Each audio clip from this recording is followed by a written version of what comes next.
Broadcast for shooters, hunters, and gun enthusiasts. This is the Firearms Radio Network. The bandwidth for this episode of Gun Guy Radio is sponsored by Patriot Patch Company. PatriotPatch.co.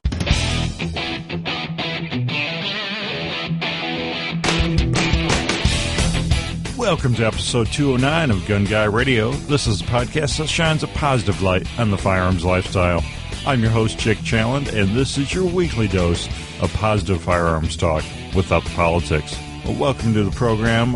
We have a special Father's Day edition here where we hear from myself and my dad, as well as Natalie Foster and her dad, and Ebbs from House of Guns and his dad. So we'll get into that shortly. Wanted to thank everyone that supports the program by shopping with our Amazon affiliate link. And if you're not already shopping with it, please bookmark firearmsradio.tv/Amazon. And every time you shop Amazon, a small portion of your sale goes to supporting pro-gun radio like Gun Guy Radio. Also, Patriot Patch Company helps make this episode possible. Check out the new 1911 vintage Firepower t-shirts. Well, they're not new, but they're classic and might be perfect late Father's Day gift for your dad. PatriotPatch.co. You can also check out the new patches up for pre-order over there. Lots of cool stuff.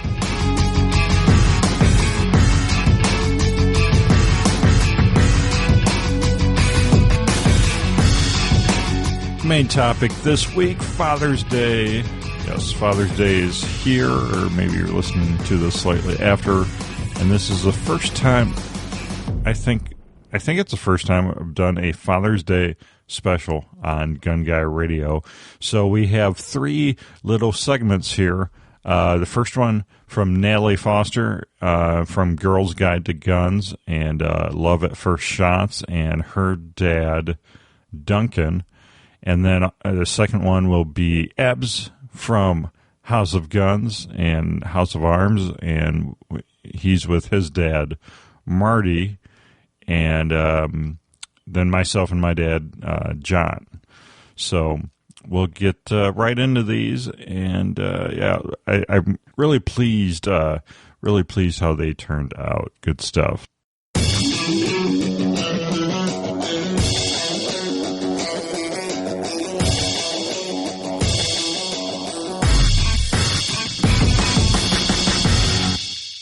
Okay, this is Natalie Foster. I am with my dad, Duncan, and he is telling me a little bit about his experience with firearms for Father's Day. So, okay, Dad, what was first of all, how did you get into guns? My dad was a farmer in Deep West Texas, a cotton farmer in Deep West Texas, and farmers always sort of carry guns in their pickups to look for predators, and so firearms have just sort of been something I grew up with, been part of my life since I was a puppy.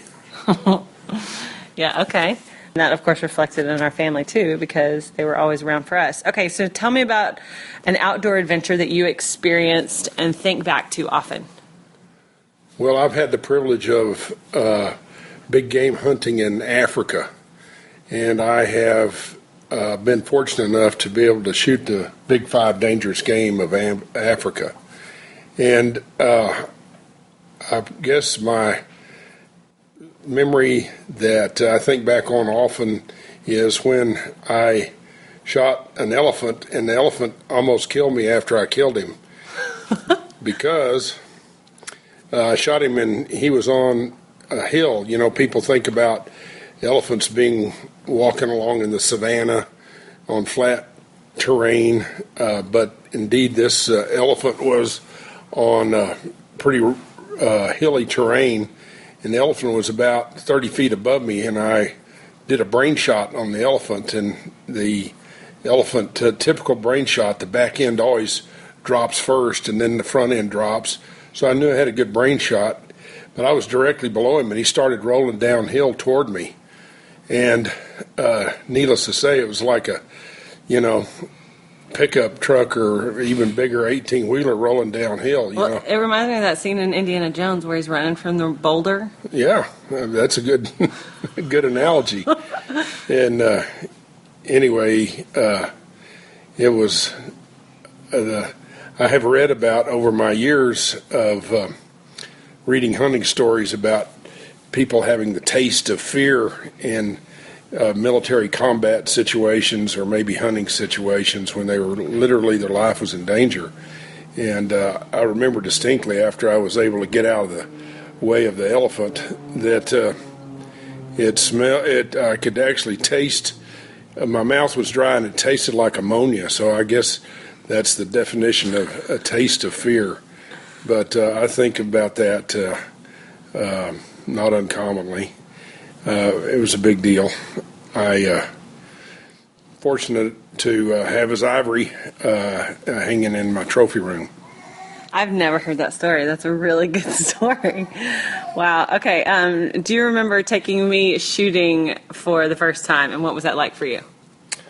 No, I don't remember.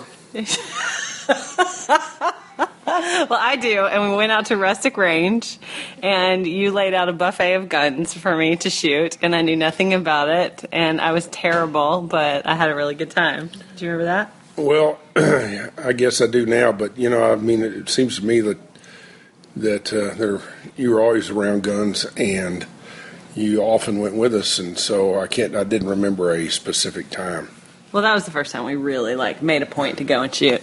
Plus, I made so many kids that you can't keep any of them straight. I couldn't keep it all straight. Right. Yeah. For the record, I have 3 siblings. So, okay. What is your favorite memory of you and I in the great outdoors? You're drawing a blank? Yeah. I can think of when we were camping with Tom Toolson in. Yeah, I thought you were alluding to a hunting trip. Well, it doesn't have to be hunting because we haven't gone hunting yet together. Yeah, I couldn't think of one, but indeed we took or any Jackson Hole experience, really. Yeah, we took a horseback pack trip into deep Teton Park, just south of Yellowstone. That it's an area, a high mountain lake that's only accessible by horseback. And I think we were on horseback for like 4 hours going in and 4 hours coming out, in my recollection, and certainly in grizzly territory. And so I remember, had everybody set up in tents, but we also had the food, hanging from a high branch away from our camp. And certainly the guides and the horses were all a little concerned about the grizzlies, but that was a fun trip, good outdoor trip for the whole family. Yeah, that really was. Okay, and so you are a longtime father of, as you mentioned, many children, but as a new mom and Brandon being a new dad, do you have any advice for new fathers? No. What would be your biggest? Oh, come on! What would be your biggest piece of advice for new fathers? There's a sign. We're at the lake house right now, and there's a sign in the bedroom where my youngest brother wrote a big thing about how he admires his dad and how he loves all that time spent together, and that hunting and that kind of hunting and trips and all of that. And what do you think you did right? Well, I it's hard to get philosophic at this point, but. Just try to set the right priorities and with honesty and God and family and country. And I do believe that, total time is more important than quality time, even though quality time counts. The more time you spend, the better it is, even if it's just watching a game together or something. So that's really good. I think it influences the way kids think and behave. I think that's really good advice. Okay, and then what do you think about me working in the firearms industry? Did you ever think it would happen? No, I think that was I had no idea that one of my kids, you in particular, the oldest daughter, would be involved with firearms industry. But you get a kick out of it. Oh, I absolutely do, and I have learned some of the things about the politics of the firearm industry and protecting our Second Amendment rights, and I've learned that from you, and I am proud that you're in it, and I'm proud that you're a big advocate of safe gun use, as well as everybody understanding that guns are not evil, and when guns are used in a bad way, it's because the people that are using them are bad, not because the guns are bad. So I'm proud of you for all that. Thanks. I enjoyed doing it, and you were definitely the biggest influence on that. So, and then the last thing is that it says, Jake says to say, "Dad, thank you for teaching me, ... And I had to think about this. And I was like, what am I really thankful for? And I'm thankful that you taught me how to be a strong Christian, good belief, faith in God. And then also you taught me about quality of character and everything that's wrapped up in that. You're saying never lie, cheat, or steal, what comes to mind. And then lastly, how to be a great American. And I strive for that all the time, as you know, and try to impart that to my son. So thanks, Dad. Happy Father's Day. Thank you very much. I just think there's so much negativity in this world that that's unnecessary, that, you know, being positive and being grateful is more important than all that negative stuff that we're constantly bombarded with. I think that's a really good lesson to impart. And happy birthday to me. Happy birthday to you. That's right, your birthday's in 2 days. Yep, 63,000. Something like that. All right, thanks, Jake, for giving us the opportunity. Happy Father's Day to all the dads out there.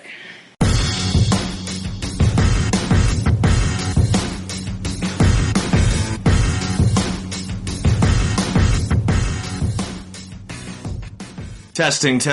Jake Challand has 17 children.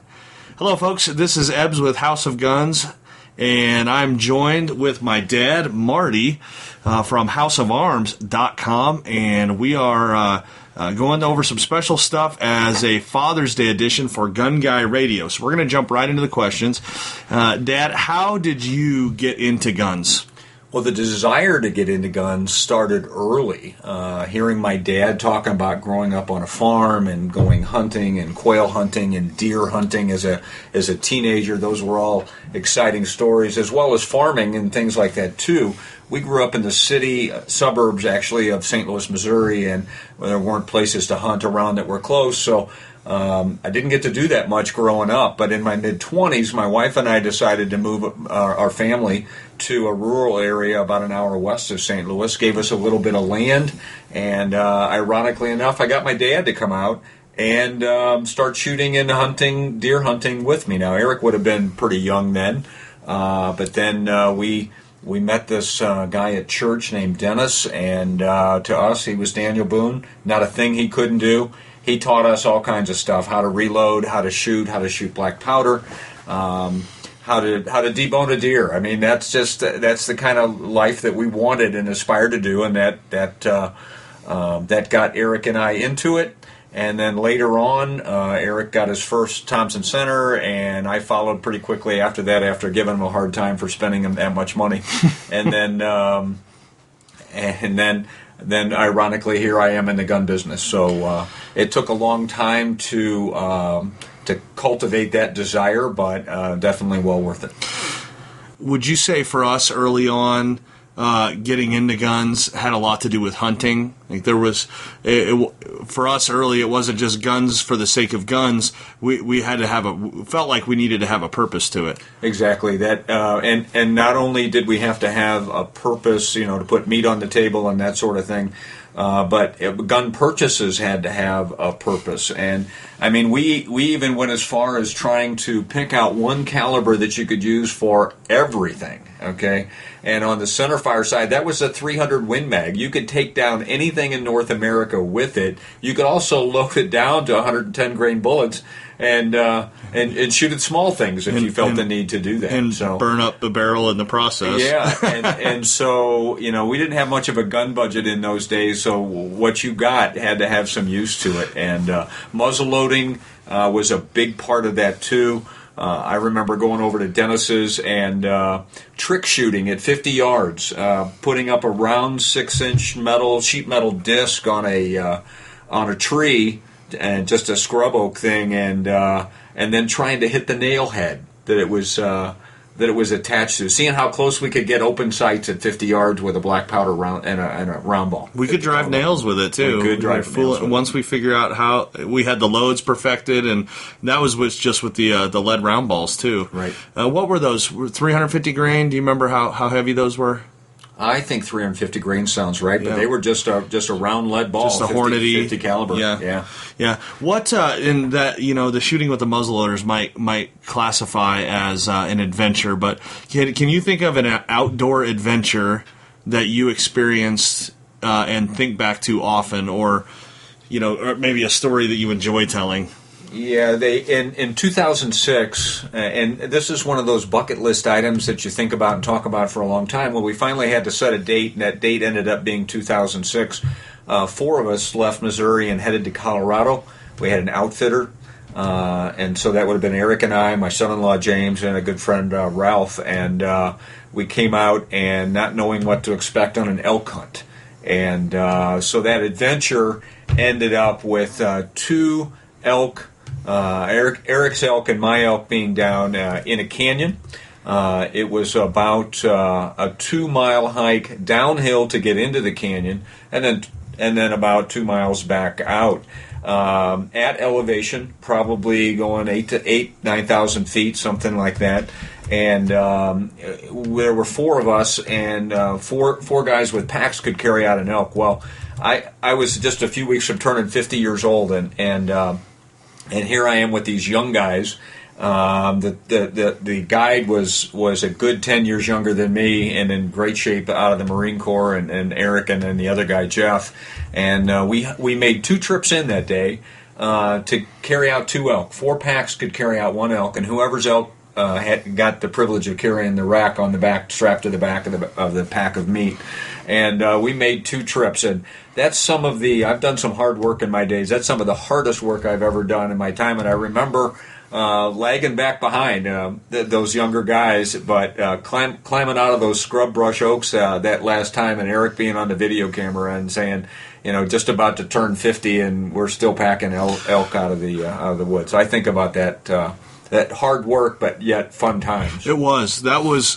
I was only 26 at the time, and I remember thinking to myself of all the ridiculous things we had done, building bridges during flood season and houses, foundations, tearing forms off and moving dirt until we were blue in the face. That was probably the hardest work that I remember doing too. And I'm glad that's the story you told, because it's not the direction I thought you were going to go with that particular story, which no one else needs to know about. We don't have to go there. There were other unspeakables. The irony is the outfitter had pack horses, but the ground was too rough. We couldn't get the pack horses anywhere even close. Yeah, and steep.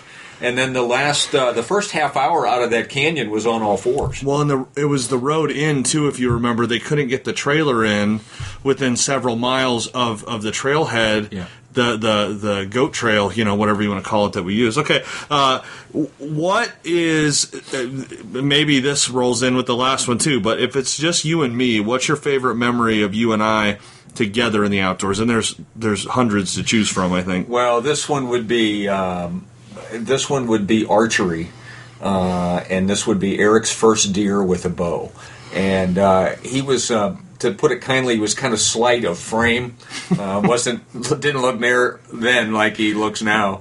And we practiced, and he got a junior-sized compound bow, and got it up to 38 pounds of pull, if I remember right. And we practiced, and we built this tree stand. Again, we're in Missouri, in Oak Forest kind of area, and we built this tree stand. It was 19 feet up. We had an extension ladder to get up into it. And we would put pie plates down on the ground, and then we would practice him getting the first shot, me getting a follow-up shot at those pie plates coming from different directions, different scenarios, and things like that. And sure enough, the first morning of bow season was a school day for Eric, and October 1st. Yeah, right? we went out anyway, and this button buck came up, and Eric was, he practiced, and he was good even at that age. I was of course behind him, and I'm watching him. Of course, we're up high in that tree, and I'm watching him. His arms were shaking, getting it pulled back, and he shot that deer right in the butt. But the lucky thing is, right in the ham, man. It hit. We didn't know it at the time, but it hit a major artery. Yep. And so trying to be the good dad, I've often weighed this situation. He had a test that morning, and so the obligation and responsibility of being to school on time and taking the test, doing what he was supposed to do, versus the obligation of finding that deer. And so I sent him off to school, and I was off work on vacation. So how did I feel about that? How did I feel about going to school? Yeah, you weren't happy with it. But I took and tracked it, and that's new. That whole scenario of hunting and archery and tracking and all that was new to me too. And we knew he'd hit it, so I tracked it. Had a little beagle pup, and used the beagle pup for a little bit and found it, and got it back to the house and field dressed it, and still made it up to Eric's school on time. Was a private school, so we had a lot of flexibility there. And I got to go in and have lunch with Eric and all of his buddies and tell the story of how we found the deer and his first deer. I forgot about that part. Yeah. That beagle wasn't very good for much. No. That was his. No, he peaked at 6 months old. Yeah, really, he didn't do much. What would you say is some advice that you have for new fathers? And I would assume that this question leads into as it pertains to firearms or introducing kids to firearms and things like that. Well, in general, outside of the firearms part of it, I would say spend time with your kids. You created them. And you have an obligation to teach them and train them and raise them up the way that they should go. And most especially, it's easy to spend time, Eric. I learned this the hard way. Easy for Eric and I to spend time together because we both liked everything, the same as the other. But the hard thing is spend time with your daughters. It took me a while to get back into my daughter's life, and what I found out was she was more like me than Eric was. And so whatever you teach, whatever you spend time with them doing with one, do it with both, and make sure you take care of your daughters. Now on the hunting and firearm side, train them early and teach them respect, teach them the firearm safety rules, be with them the first time they shoot, experience those things with them, and then, at least they have that experience and that knowledge of what a firearm is, and it's not a thing that will hold great anticipation and what's the word, Eric? Where they're going to come into, without training, they're going to come into a scenario and they're going to have a desire but no knowledge of what that firearm can do. Curiosity. The curiosity, that's the word. That's right. And so you want to handle that curiosity early and often and teach them when they're young. What's interesting to me, we got into it and developed knowledge and learned practices that we didn't have even when I got interested in shooting, and so we learned a lot of those things together, kind of side by side, which I think was awesome because now we still work in this together. But how do you feel as we kind of round out the questions here? How do you feel about me working in the firearms industry? And you need to tell everybody. I'm asking this question, but you need to tell everybody what you do and then what we do together. The flip side of that is I could ask the same question. How do you feel about me working in the firearms industry? I had no clue this was what I was going to be doing at almost 60 years old. This is a second career for me. It came out of a hobby. It came out of passion. And what I do is sell Thompson Center products online. I'm an internet-only dealer. I work from home. Huge volume. On the Thompson Center, everything is interchangeable, so it's a break action single-shot system where everything is interchangeable, and I sell all the parts and pieces. And in that process, Eric has worked along with me. We've learned that together. I wouldn't be in this if he hadn't got me motivated the very first time to say, hey, Dad, I think I see 4 barrels we could make $50 a piece on. And so off of a gun broker listings, that's literally how my House of Arms business started. My advice would be to always follow the rules and don't be fearful of those rules. Getting my first FFL license was a little bit of a fearful thing, and I was just not looking forward to dealing with the ATF and the rules and regulations and all of that kind of stuff, And then, I mean, they have a reputation, and they have a tough job to do, and I wasn't sure I wanted to work with them. Well, but every young man that I have dealt with in that industry from that outfit has been above board. I've learned to ask questions first and not forgiveness, and follow the rules, and you can sleep well at night. You don't have to worry about somebody knocking on your door. Well, and we've been fortunate in that this is something we've been able to do together, even beyond the shooting. In fact, now we spend a lot more time explaining systems and taking an inventory and sending out orders and having conversations with people about guns, and not just how to use what they have well, but in terms of instruction and by far more time than we get to spend on the range. Yeah, we got to change that. Yeah, the weather's got nicer, so it should make it a little bit easier too. But yeah, well, Dad, thanks for answering these questions. You're jumping over into the world of new media, we call it, and I know you were going out on the limb when I was pestering you to shoot and to be able to hunt when I was little, and I appreciate that. I appreciate you taking the time to do that, and I understand too, and I don't say this in an arrogant way or to brag or anything, but I understand that a lot of people that listen, they didn't get to enjoy that with their dad, or they had to learn on their own, and I was extremely fortunate not to have to be able to do that. So thank you. Thank you for teaching me. Thank you for learning with me. That's exactly what we did. We learned the process together. We learned how to shoot. We learned how to hunt. And those memories are there. I mean, these are just a few questions, but I had to think hard about which story I was going to tell. Yeah. Because there's a bunch of them. Just ask Eric sometime about shooting the shed with his first 20 gauge. Oh yeah, I'm surprised that wasn't the most memorable story. No. But yeah, maybe not the fondest, but it's definitely one of the most noteworthy. It involved Christmas Day, red fox squirrel, and tunnel vision. So we'll just leave that. We'll share that story another time. And a metal shed. And an aluminum shed that we decorated for life. So thanks for taking the time to do this. Happy Father's Day, everyone. It's good to be able to sit down with my dad and share, but I have kids too, and have taken the time to teach them and give them instruction, and it's a great way to spend time with them too. I think the old saying is true: is if you teach your kids about the outdoors and guns, then they'll never have money for drugs and alcohol. So teach them young, but take your time. Don't rush them into it. Thanks for listening, and Jake from Gun Guy Radio, thanks for the opportunity, man. Hope everybody has an awesome Father's Day.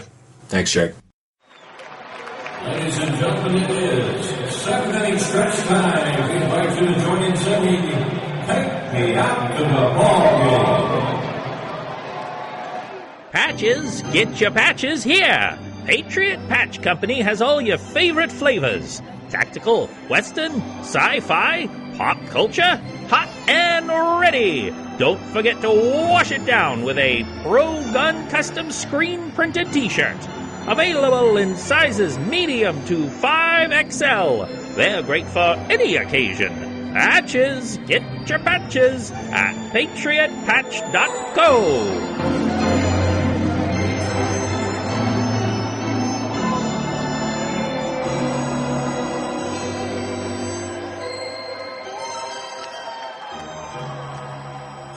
All right, so I'm here with my dad, John, and we'll get right into the questions. Dad, how did you first get into guns?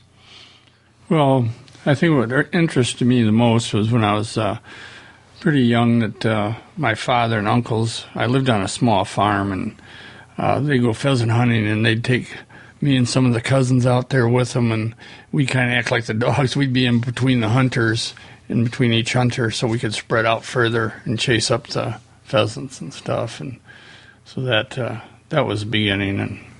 And I guess the first thing I always wanted a BB gun, so I got one of those for Christmas finally.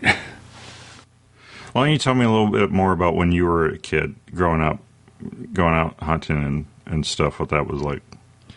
Well, I was lucky because growing up on a small farm like that, so it was easy, so you could just go out and plink around or hunt whenever you wanted to. So once I got old enough that I could was allowed to take the guns out by myself, I learned on a old Winchester 22 pump, learned how to shoot a rifle, and my first gun that I got, besides the BB gun, was they bought me a 20 gauge single shot. And so I could go out pheasant hunting by myself, and that was just a really big step. I just really enjoyed it. I just could go out and hunt pretty much whenever, unless I had work to do. I could go out and hunt whenever I wanted to. And unfortunately, the first pheasant I ever got was a hen, because a bunch of them went up at once, and I just kind of shot. It was kind of buck fever or whatever. So how old do you think you were then? I was probably I might have been only 10, I think. 10 or 11, maybe. So tell me about a outdoor adventure that you experienced, any time in your life and you think back to often. Well, one of them was when I was in the service, I was stationed down in Texas for 2 years, and I had a friend that took me with him, and we went javelina hunting. And we never got a javelina, but we did get a bobcat and a rattlesnake. So, what's a javelina? Wild boar. Oh, okay. Well, you're just about 50 years off. It's crazy down there with wild boars now. Yeah, it'd be fun now to go down there. Okay, let's do this one. Do you remember taking me shooting or hunting for the first time, and what was that like? Yeah, I remember taking you hunting for the first time when we were pheasant hunting on a neighbor's land, and got permission first, and we went out hunting, and there was a few pheasants out that day. I was kind of off. I think I missed the first 4, and we finally got one before we came home. So, and I had you carrying the 22, and I had the 12 gauge, and that's what I remember. It was a good time. Yeah, I think now that you mention it, I remember that. I think there was a rabbit I took a shot at too, and I missed. So what about a favorite memory of you and I in the great outdoors? Doesn't have to be hunting, fishing. I mean, it could be anything. Yeah, we fished a lot. Right, that's what I remember. We went out on a lake a lot and fished. And I got yelled at a lot to be quiet. I know, and I feel bad about that now. All right, so any advice for new fathers? My best advice, I guess, would be to take the time, spend plenty of time with them as much as possible. You can with your kids, with shooting, outdoors, fishing, whatever, camping, whatever you want to, because it goes by so fast that it's gone before you know it. The kids are growing up, and that's probably my biggest regret, that I didn't spend more time doing that kind of stuff with you guys. So how do you feel about me working in the firearms industry? I think it's really great. It's really, I've been really happy about that and real proud of you for doing it. I guess when I was younger, I always thought I wanted to be a gunsmith, and I never really followed through with it. I went in the service right out of high school, and I learned welding and stuff. When I got home, I just started doing that, and that paid the bills, and so I never got into gunsmithing or anything like that. But no, I think it's great what you're doing. So, Dad, thank you for teaching me, first of all, about guns, and, you weren't afraid to make Mom a little anxious and take me out and shoot when I was fairly young, so I appreciate that, and also more, general life skills of being a good provider and everything. Appreciate that. And so, happy Father's Day. Well, thank you very much.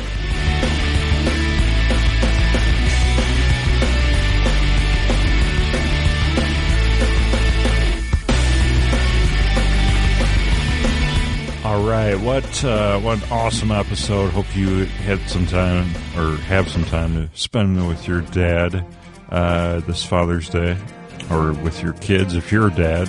Yeah, these dads all gave some good insight for younger fathers like myself, or new fathers to be.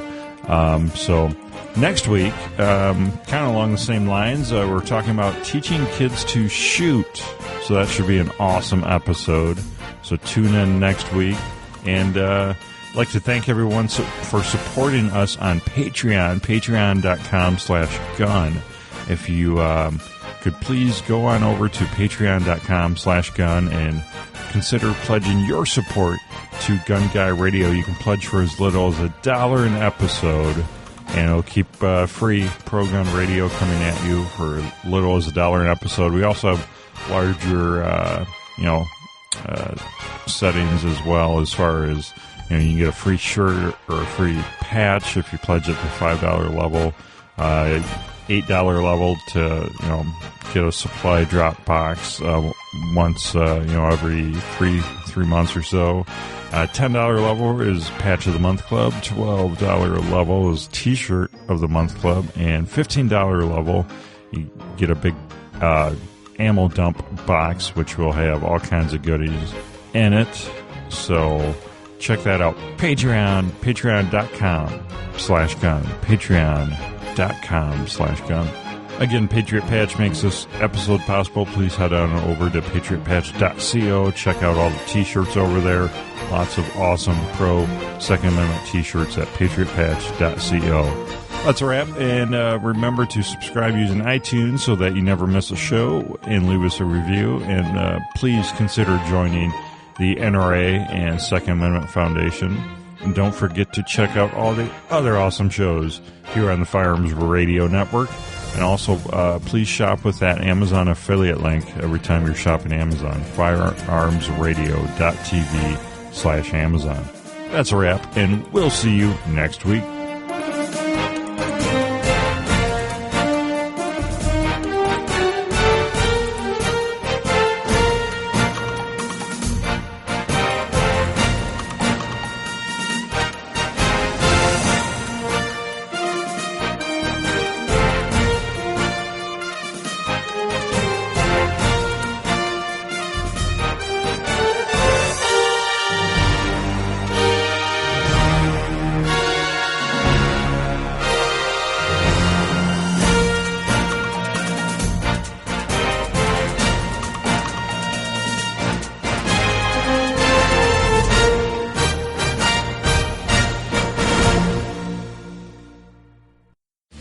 This has been a production of the Firearms Radio Network. You can find more information at firearmsradio.tv.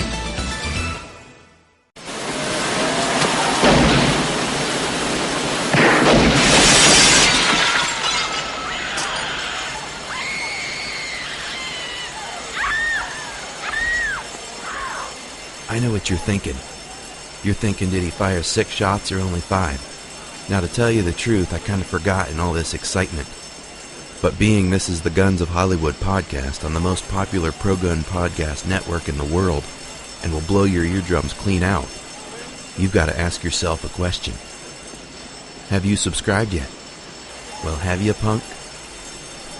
GunsOfHollywood.com or search Guns of Hollywood on iTunes or your favorite podcatcher app. Punk.